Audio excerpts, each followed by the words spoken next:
उत्तर प्रदेश में 2 साल बाद विधानसभा चुनाव होने हैं, लेकिन सियासी बिसात अभी से बिछाई जाने लगी है।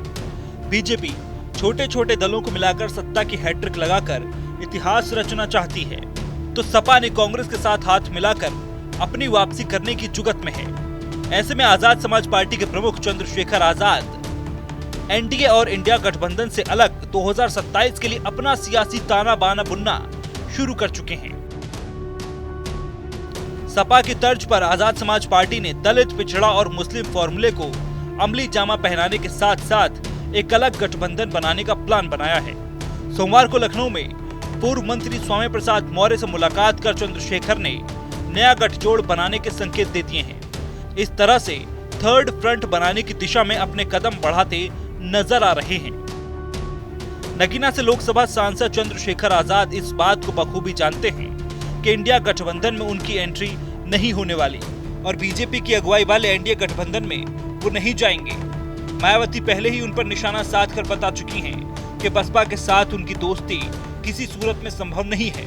मायावती ने चंद्रशेखर और स्वामी प्रसाद मौर्य का नाम लिए बगैर ही उन पर निशाना साधा था और कहा था कि बसपा को कमजोर करने के लिए छोटे छोटे दल बनाए जा रहे हैं। बसपा के खिलाफ छोटे राजनीतिक दल और संगठन बन रहे हैं। सत्ता और विपक्ष में रहने वाली पार्टियां बसपा के खिलाफ एकजुट हो रही हैं और बसपा को कमजोर करने की कोशिश कर रही हैं। बता दें, चंद्रशेखर 2027 के विधानसभा चुनाव के लिए सियासी ताना बाना बुनना शुरू कर चुके हैं। इसी कड़ी में चंद्रशेखर ने लखनऊ में स्वामी प्रसाद मौर्य के आवास पर उनसे मुलाकात की। सपा से नाता तोड़ने के बाद स्वामी प्रसाद मौर्य ने अपनी पार्टी बनाई।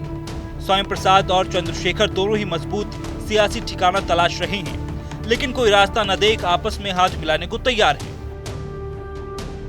नगीना से जीतने के बाद से ही चंद्रशेखर आजाद दलित मुस्लिम समीकरण के सहारे यूपी की सियासत में अपनी जगह बनाना चाहते हैं, तो वैसे भी इसी फॉर्मूले पर अपना सियासी ताना बाना बुन रहे हैं। स्वामी प्रसाद मौर्य दलित और ओबीसी के बड़े नेता माने जाते हैं। बसपा में गैर यादव ओबीसी वोटों को जोड़ने में स्वामी प्रसाद मौर्य का अहम रोल माना जाता है।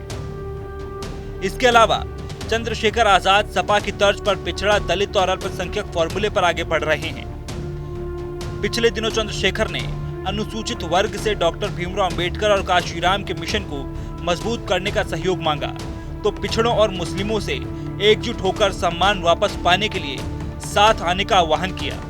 चंद्रशेखर अपने सियासी फॉर्मूले को अमली जामा पहनाने के लिए दलित मुस्लिम नेताओं के साथ हाथ मिलाने की बिसात बिछानी शुरू कर चुके हैं। इस सब के बीच सवाल यह है कि अगर यूपी में ये थर्ड फ्रंट जरा भी कामयाब हो जाता है, तो फिर इसके चलते किसकी मुश्किलें खड़ी होंगी।